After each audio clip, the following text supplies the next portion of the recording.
Next, we have Yu Kao from University of Sydney, I believe, about scFeatures. Please join me in welcoming Yue.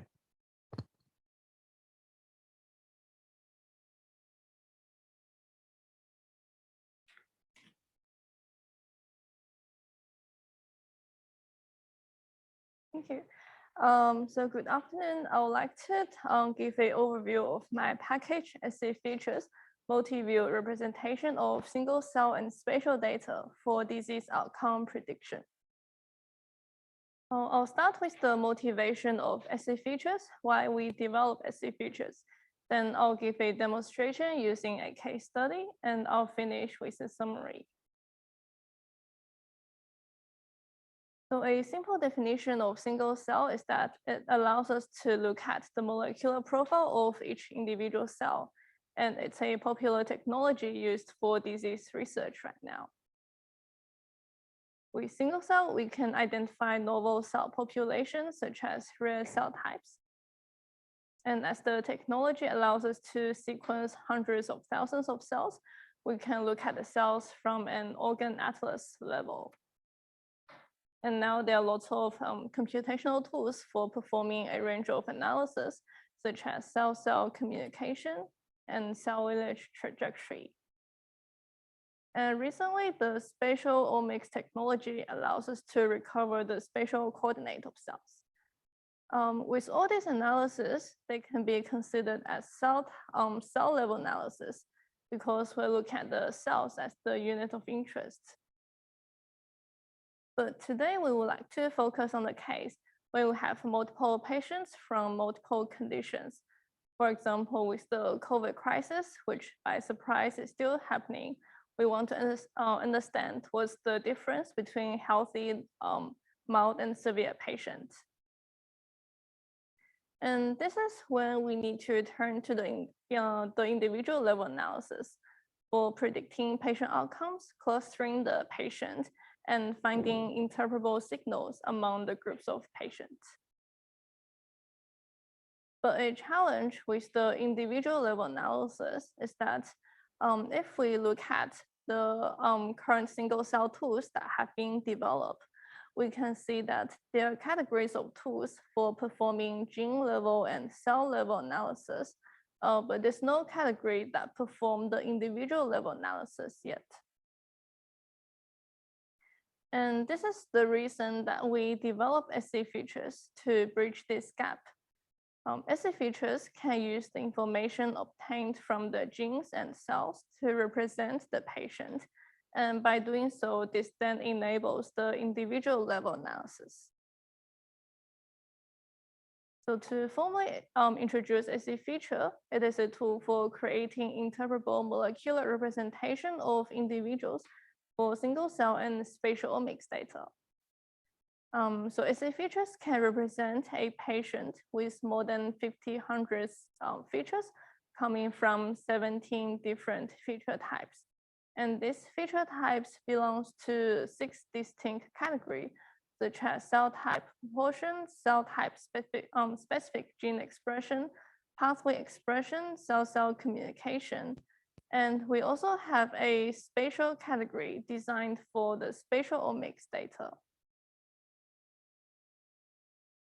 And all these generated features are inspired from literature and they are biologically meaningful. For example, we have a spatial feature type called nearest neighbor correlation. It calculates the correlation of genes or protein expression between the cells with their nearest neighbors. For example, in the scatter plot, the x-axis represents the expression of proteins in the cells, and the y-axis is the expression of this protein in the nearest neighbor cells. So based on these pairs of x, y values, we can then calculate the correlation, and that's basically what this feature type is based on. And we can visualize this feature type on the patient level. So where you see more red, it indicates a higher correlation of the proteins in this patient, and more blue indicates a less correlation in these proteins. So you can see that these features are quite iterable, and we can make biological sense of the features.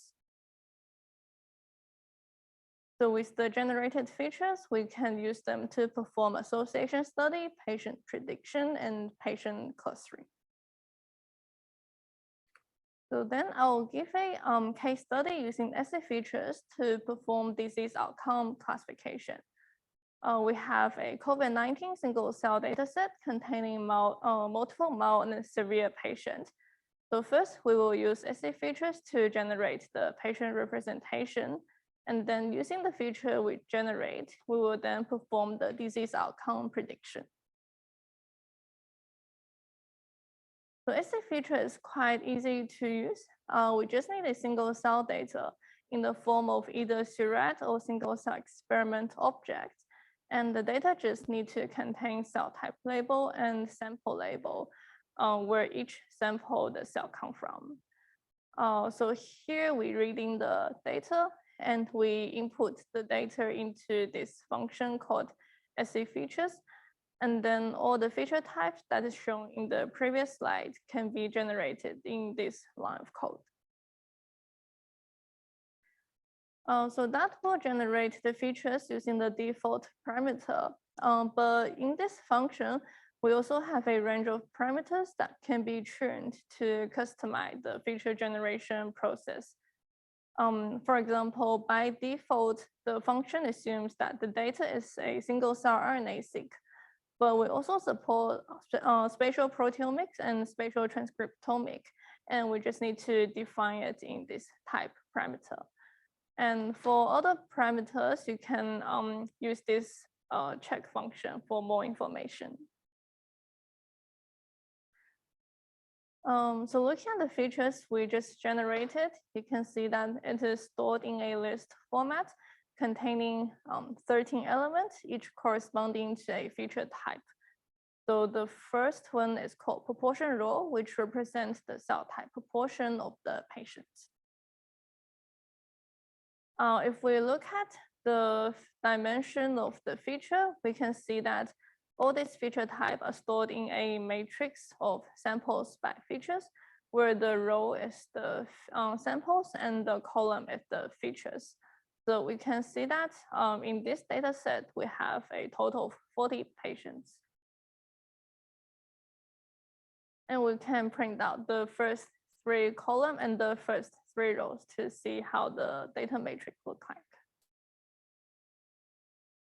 Apart from staring at the matrix of values, scFeature contains this function called run association study report that will generate an HTML report and provide a global overview of the features. So it will tell you how many features are significantly associated with the disease outcome and what are the top associated feature types. And it also contains some visualization to help visualize the features. So this HTML report will try to make the exploration more meaningful than looking at matrix or values. And this function is quite easy to use as well. We just need to define the output folder where to store the HTML report. And we just need to input the features we generated. And it will show the HTML report in this one line of code. Going back to the feature matrix we just generate, it's in the form of samples by features, which is in the most standard form for any machine learning model. So it can be used to build the machine learning model. And in R, we can use this package called classify R, which provides a very easy to use frameworks to build the machine learning model. And this package is developed by Dario, who is another researcher from our lab. And actually his talk is right after mine. So you hear more about classify R next. What's great about classify R is that it supports data modeling for multi-view data sets. What this means is that we can input the list of feature matrix directly as the input into the function. And we just need to define the patient outcome and the classifier to use. and it will automatically build model on each of the feature matrix. So looking at the accuracy, we can see that each of these feature type has a very good performance on distinguishing the mild and severe patients. So in the next step, we can then identify what are the top features and whether they're biologically meaningful. So in summary, scFeature generates multi-view patient representation, and these generated features can be used for downstream analysis, such as association study, supervised modeling, and unsupervised modeling. And scFeature is recently published in bioinformatics, and the package is available from GitHub. And we are currently in the process of making it available onto Bioconductor. So with that, I would like to acknowledge the Sydney Precision Data Science Center, especially Jean, Pengyi, Alice, Sheila, and Yingxing, who are also authors on this paper. Yeah, thank you, and happy to take any questions.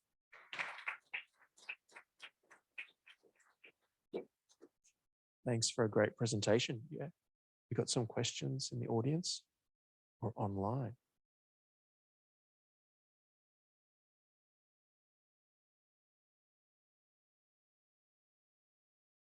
Silent.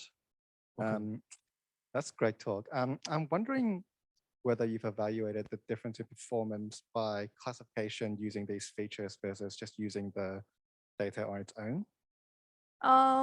Yeah, actually, the reason we develop scFeatures is because for single cell data, it's for each patient, we have this matrix of genes by cells. So it's quite difficult to use this data as direct input into a machine learning model, because for a machine learning model, it expects that we have a matrix of samples by features. Yeah, so that's why we haven't done the comparison of how the performance would be like. That makes sense. Thank you.